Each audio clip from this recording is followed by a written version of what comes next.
Um, First started working with Reece when he was in 8th grade. Uh, Back then, our configuration was a junior high. So the 7th, 8th, and 9th grade classes were in the junior highs, and Lawrence High and Free State were 10, 11, and 12. Uh, so back then, the freshmen had to finish their junior high wrestling season, and then they could move up if they wanted to and finish out the high school season.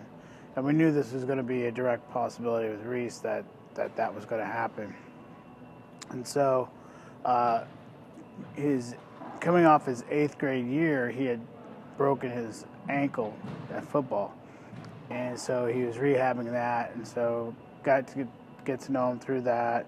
And then his freshman year, we really worked with him on getting ready for the high school season right from the start.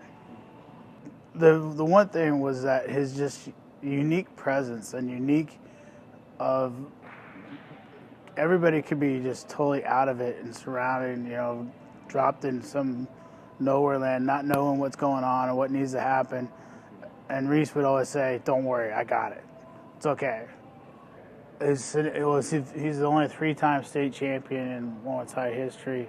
He has the most victories at 146, I think. He placed 4th at Senior Nationals out in Virginia Beach, which is one of the for a National High School Coach Association tournament, which is one of the prestigious tournaments for high school seniors.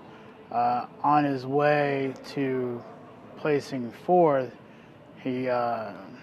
he's beaten 3 guys that are all Americans right now in Division I net wrestling.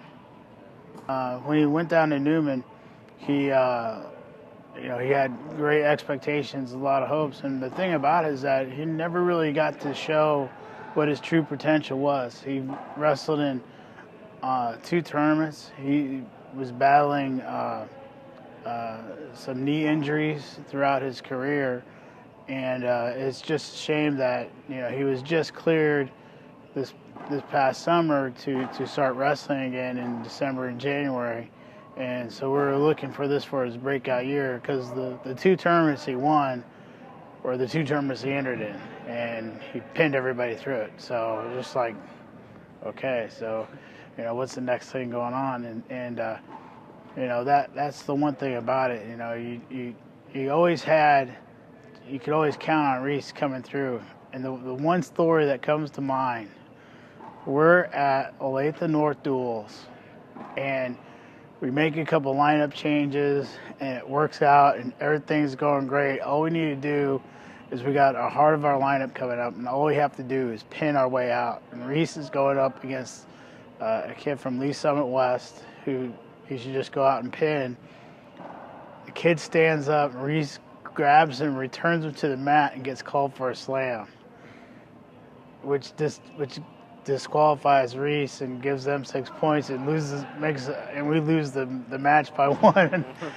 And so it was just like all these things just kind of came through, and just like we were going right into the finals, and then they just have it snatched from us. But it was called by a longtime official, and even Reece looked right at the official, and he's like, "Come on, Carl." It was just like one of those things. And so yeah. So it's been a sad couple of days, and you just can't really put into words.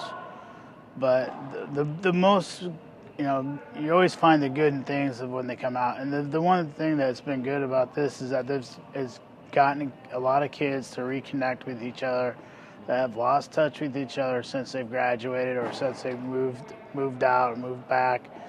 And that was the one thing about it. And the other thing is that he's always going to be with us no matter what we do. He always made a person better. He made me better as a coach, because I had to be able to to go out and learn the new techniques and learn the new styles of what's going on, what would be best for him in college, and how to adapt his style to the college wrestling. So it made me better that way. But then it also made you as a better person, because his drive and his intensity, it just cannot be matched by anybody. I mean, it was just by far not over on top of anybody I know. It's going to be sticking with us, throughout the season. You know, we were both, me and Coach Streeter were both looking forward to going down and watching him wrestle and compete, and watching Hunter wrestle, because they're going to be wrestling at the same tournaments, and so it was going to be really neat to have them both there. But the one thing about it is that ever since he's left his footprint here in our program. And, the one thing that our program can do to make tribute to him is to make sure that we still continue on and still do what we need to do.